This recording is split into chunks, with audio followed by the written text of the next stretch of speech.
নতুন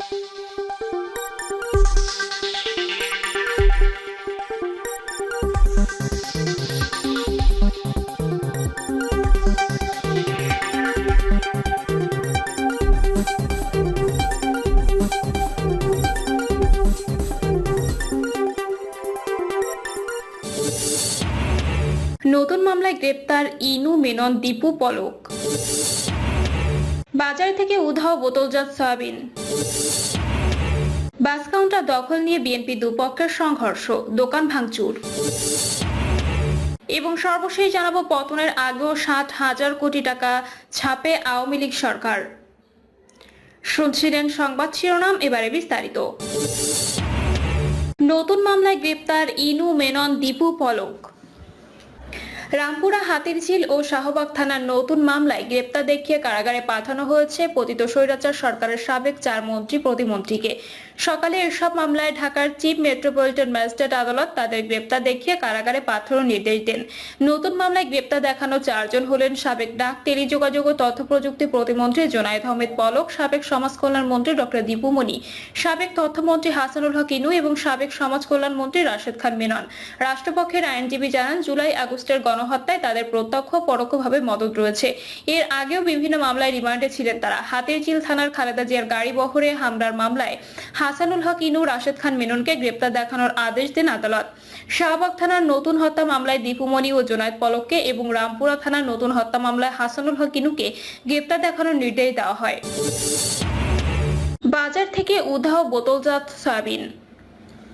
বাজারে বোতলজাত সয়াবিন তেলের সংকটে ভোগান্তিতে পড়েছে সাধারণ ক্রেতারা। খুচরা বিক্রেতারা জানিয়েছেন, বাজারে হাতে গোনা 2-3টি কোম্পানি ছাড়া অন্য কোনো ব্র্যান্ডের বোতলজাত সয়াবিন তেল মিলছে না। কয়েকটি ব্র্যান্ডের তেল মিললেও চাহিদার তুলনায় তা পর্যাপ্ত নয়। বিশেষ করে 1 ও 2 লিটারের বোতলের সরবরাহ একেবারেই কম। তবে বাজারে খোলা সয়াবিন ও পাম তেলের সরবরাহ ঠিক আছে। পণ্য দুটির দামও কিছুটা কমেছে। জানা গেছে, বাজারে প্রায় 1 মাস ধরে বোতলজাত সয়াবিন তেলের সরবরাহ সংকট চলছে। সরকার ভোজ্য তেল আমদানিতে ভ্যাট কমালে সরবরাহ কিছুটা বাড়ে। তবে 1 সপ্তাহ ধরে বোতলজাত সয়াবিনের সরবরাহ আবার কমিয়ে দিয়েছে কোম্পানিগুলো। বাজার মুদি বিক্রেতা মোহাম্মদ আব্দুল লতিফ বলেন, আগে নিয়মিত 5 থেকে 6টি কোম্পানি তেল দিত। 2 থেকে 3 সপ্তাহ ধরে মাত্র 2টি কোম্পানি তেল দিচ্ছে, যা দিয়ে আমাদের চাহিদার 10% পূরণ হচ্ছে না। বাকি কোম্পানিগুলো ডিলাররা জানাচ্ছেন, তারা নাকি কোম্পানি থেকে তেল পাচ্ছেন না। আগের সপ্তাহে আমাকে 3টি কোম্পানি প্রায় 20 কার্টন করে তেল দিত, এখন সেই 3 কোম্পানি একটাও তেল দিচ্ছে না। তিনি বলেন, এখন ক্রেতারা দোকানে এসে আগে তেল খুঁজেন, যদি তেল দিতে না পারে পণ্য কিনতে চান না তারা। বাজারে নতুন করে তেলের দাম বাড়াতেই কোম্পানিগুলো এমন তালবাহানা করছেন বলেও এই বিক্রেতা জানান। কারণ বাজারের মুদি দোকানের বিক্রয় সহকারী বেলাল উদ্দিন বলেন, 2 সপ্তাহ ধরে চাহিদার অর্ধেকও বোতলজাত সয়াবিন তেল পাচ্ছি না। কোম্পানিগুলো ডিলারদের ঠিকমতো তেল না দেওয়ায় এমন পরিস্থিতি তৈরি হয়েছে। দাম বাড়াতে এমন কারসাজি হচ্ছে। বাস কাউন্টার দখল নিয়ে বিএনপি দুপক্ষের সংঘর্ষ, দোকান ভাঙচুর। ফরিদপুরের ভাঙা সদরের গোল চত্বরের পাশে বাস কাউন্টার দখল ও বসানোকে কেন্দ্র করে বিএনপি দুপক্ষের মাঝে সংঘর্ষের ঘটনা ঘটেছে। এ সময় গোল চত্বরের পাশে 10 থেকে 12টি দোকান ভাঙচুর করা হয়।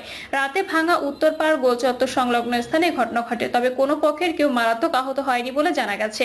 এই ঘটনা রোববার পর্যন্ত কোনো পক্ষের মামলা হয়নি বলে জানিয়েছেন পুলিশ। বিষয়টি মীমাংসার পর্যায়ে রয়েছে বলে জানা গেছে।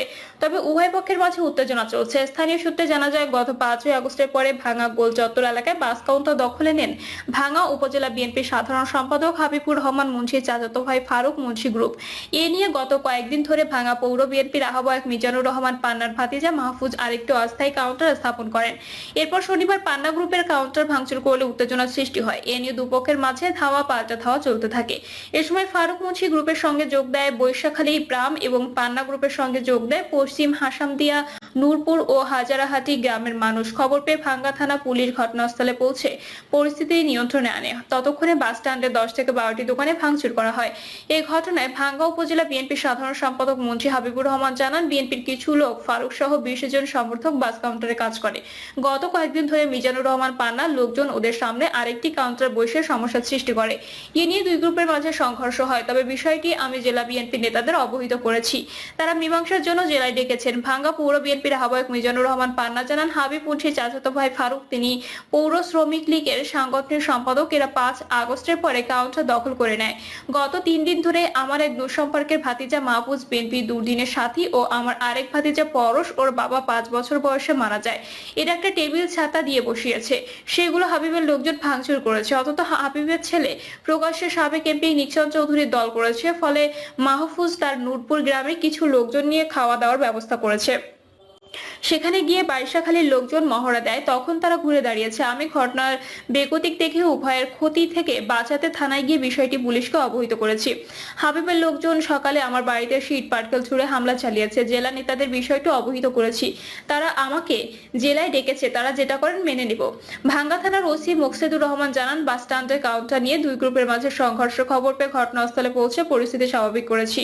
আমাদের পৌঁছার আগে কয়েকটি দোকানকে ভাঙচুর চালিয়েছে সংঘর্ষকারীরা। পরে শনিবার রাতে বিএনপির হাবিব মুন্সি ও মিজানুর রহমান পান্না এসেছিল, তারা নিজেরা মীমাংসা করে ফেলবেন বলে আমাকে জানিয়েছে।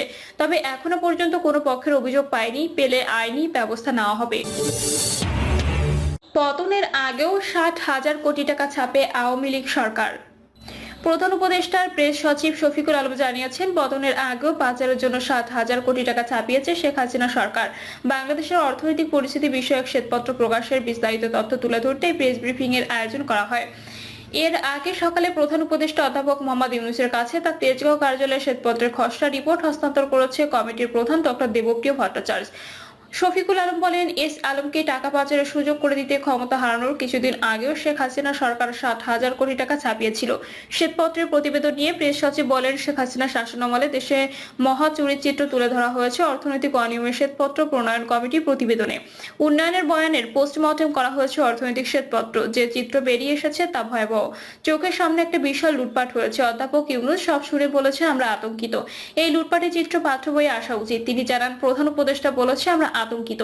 এটা রক্তহীন করার মতো ঘটনা। গরিব মানুষের টাকা লুটপাট হয়েছে। এখানে খুব যে বেশি লোক জড়িত সেটা নয়, এখানে রাজনৈতিক ছিলেন, আমলা ছিলেন, কিছু ব্যবসায়ী ছিলেন, এদের যোগসাজশে এটা করা হয়েছে। আমাদের মতো অনেক সাংবাদিক এখানে বৈধতা দিয়েছেন। তিনি বলেন, শ্বেতপত্র প্রণয়ন কমিটির সদস্যদের বক্তব্য, যদিও শ্বেতপত্রে উল্লেখ নেই, তবে খেলাপি ঋণের পরিমাণ 30% হতে পারে বলে ধারণা সরকারের। বাংলাদেশ ব্যাংকের গভর্নর এমন তথ্য জানিয়েছেন। তবে নতুন করে টাকা ছাপানো মুদ্রাস্ফীতির উপর কোনো প্রভাব পড়বে না। অর্থ পাচারের বিচার অবশ্যই হবে জানিয়ে তিনি বলেন, পাশাপাশি টাকা চুরি করে কোথায় নিয়ে গেছে সেটা বের করা এবং টাকা দেশে ফেরানো সরকারের লক্ষ্য। পাচার হওয়া অর্থ বিদেশ থেকে ফেরত আনার জন্য এবিআই সহ বিভিন্ন বিদেশি প্রতিষ্ঠানের সঙ্গে আলোচনা করছে সরকার। মূল্যস্ফীতি ও দ্রব্যমূল্য ইস্যুতে প্রেস সচিব বলে, দ্রব্যমূল্য সাধারণ মানুষের ক্রয় সীমার মধ্যে রাখতে সরকার কাজ করছে। এ নিয়ে সিরিজ বৈঠক হচ্ছে। বাণিজ্য উপদেষ্টা এটা নিয়ে একটি মুহূর্ত নষ্ট করছে না, প্রতিটি অংশীজনের সঙ্গে কথা বলছেন। সরবরাহ বাড়ানোর উদ্যোগ নেওয়া হচ্ছে। সিন্ডিকেটের বিরুদ্ধে কিভাবে ব্যবস্থা নেওয়া হয় সেটা নিয়ে কাজ হচ্ছে। শুল্ক কমানো হচ্ছে। এ সময় মূল্যস্ফীতিতে কোনো প্রভাব পড়বে না বলে দাবি করেন প্রেস সচিব।